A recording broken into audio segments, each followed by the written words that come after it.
Steve Hampton. Thanks, and thanks for having me.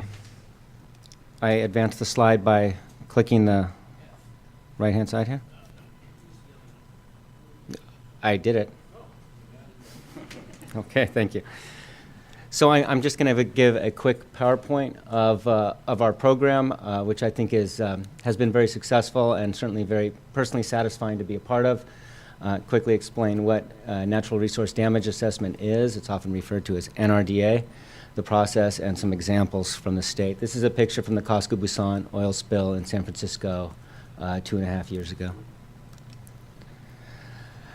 So after an oil spill, there's typically a legal settlement. It involves multiple parts. There could be fines and penalties. Oftentimes the responsible party has to pay for outstanding response costs. And then there's natural resource damages, which is what I'm going to be talking about, which is a civil claim for damages for injuries to wildlife and habitat. There can also be, what's not on here, is third-party claims from affected businesses and people, which is currently getting a lot of attention right now in the Gulf.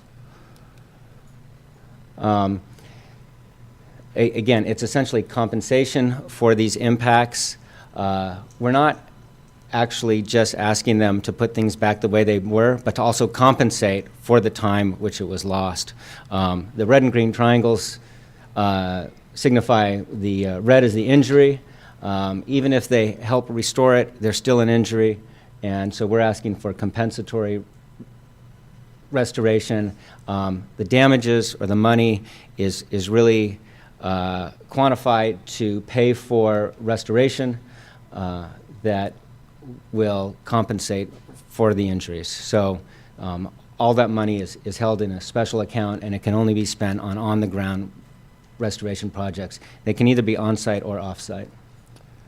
Our goal, our charge, is to make the environment and the public whole. That's an expression you may have heard politicians use with respect to the Gulf spill, and they did well because that's taken straight from the federal regs. The Oil Pollution Act of 1990 has natural resource damage laws codified, and CERCLA or Superfund is the sister to that law.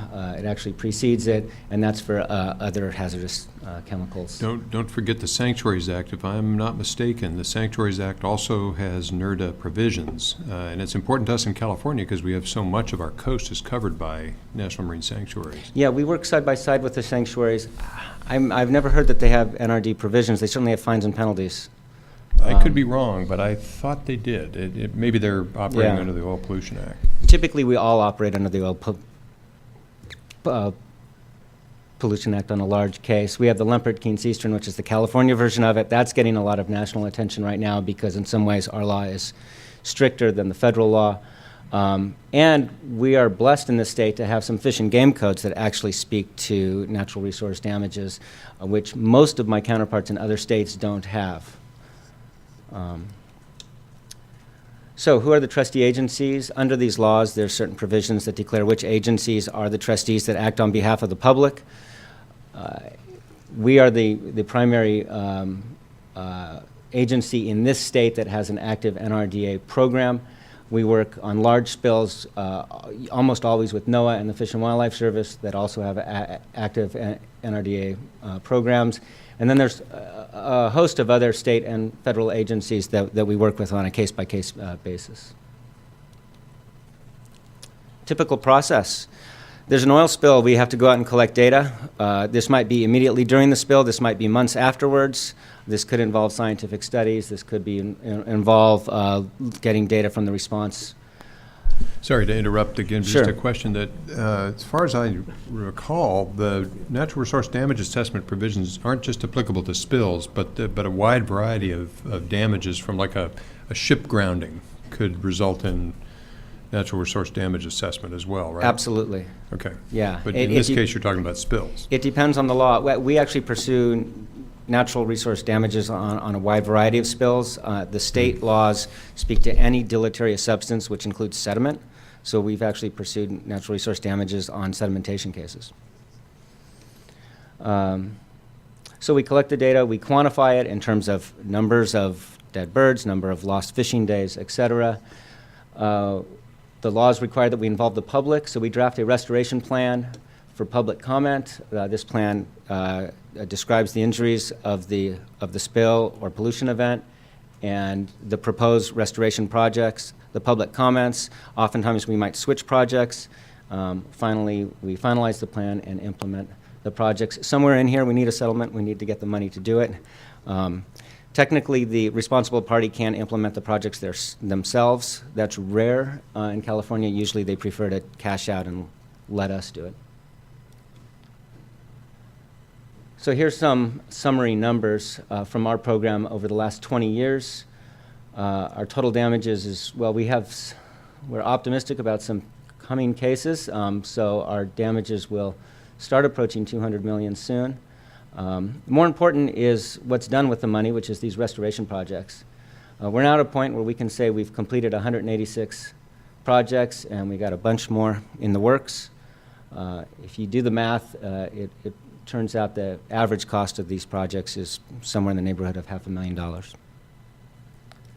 So I'll give you a few examples of some projects. The Apex Houston oil spill was one of the earliest ones that we worked with. This was a barge that left San Francisco. It was leaking oil in a very strategic way that maximized how many birds it killed. Unfortunately, over 10,000 birds were estimated killed. This is a common murre, seabird species that nest in dense colonies at a few locations off the California coast.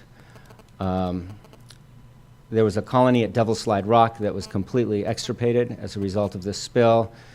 Our restoration project involved trying to get this colony to reestablish itself. Turns out these birds don't like to start colonies on their own, so we put a bunch of decoys up there. They were hand-painted by school children, and we had to take a Zodiac to this rock, jump off, and rappel up or climb up. And the decoys, there's mirror boxes, there's solar-powered sound things to create a party atmosphere, and they liked it. So this kind of project had never been done with this species, but we got the seabird colony going, and our goal was to get 100 pairs after 10 years, and we're now at 400 pairs, and now there's too many to count. We took the decoys off the rock because they were in the way. Another example, this is a habitat project in Humboldt Bay. We combined funds from the Curry and Stuyvesant oil spills, which were both up in Humboldt Bay. In this case, we contributed to a larger project, the McDaniel Slough Restoration Project, which is sponsored by Fish and Game and the City of Arcata. This project essentially restores wetlands, connecting the Arcata Marsh Project on the right with the Mad River Slough Wildlife Area on the left. Finally, I'll say a few things about human recreation losses, which includes anything from beach use to recreational fishing and specialized forms of recreation. We really only had 2 spills with significant recreation impacts. That would be the American Trader oil spill in Southern California in 1990 and the Casco Busan spill in San Francisco a couple years ago. So this is from the Casco Busan spill. That's Ocean Beach 3 days before the spill, and then 3 weeks after the spill, even though the beach was open, there was still cleanup activities and lots of reports of oil. Fishing was closed, and public use was down quite a bit. 2 examples of human rec use restoration projects, as we call them. This is the current stairway at Seal Cove. This is by the Moss Beach Distillery, if you're familiar with that spot, near Half Moon Bay. This is being replaced with a much safer stairway right now. And Avila Beach was a beach that was heavily impacted by oil a couple years ago. And with funds from that damage settlement, we did all kinds of improvements at that beach. So those are just some examples. My supervisor is Mike Anderson. Whoa. Whoops. How do I go back? I don't know how to go down. There we go. Okay. Last slide. Anyway, my supervisor is Mike Anderson, and I'm a resource economist working under him. So any questions? Dan. Go ahead, Don. Yeah, that's very interesting. You've gone beyond, on a few occasions apparently, the oil spill and the hazardous materials problems, like Devil's Slide. Devil's Slide was to compensate for seabirds injured in an oil spill. In an oil spill. Sure. So you're restricted to, the damage of natural resources is a very broad term. Could include fires, could include flooding. There has to be a legal cause of action associated with these. It varies from law to law, but our legal cause of action on these various laws is more restrictive. So, for example, in Hawaii recently, a tour boat hit coral and had a multi-million-dollar judgment against the tour boat for destroying the coral. Yeah, and there have been several natural resource damage cases in Puerto Rico and Hawaii dealing with coral impacts.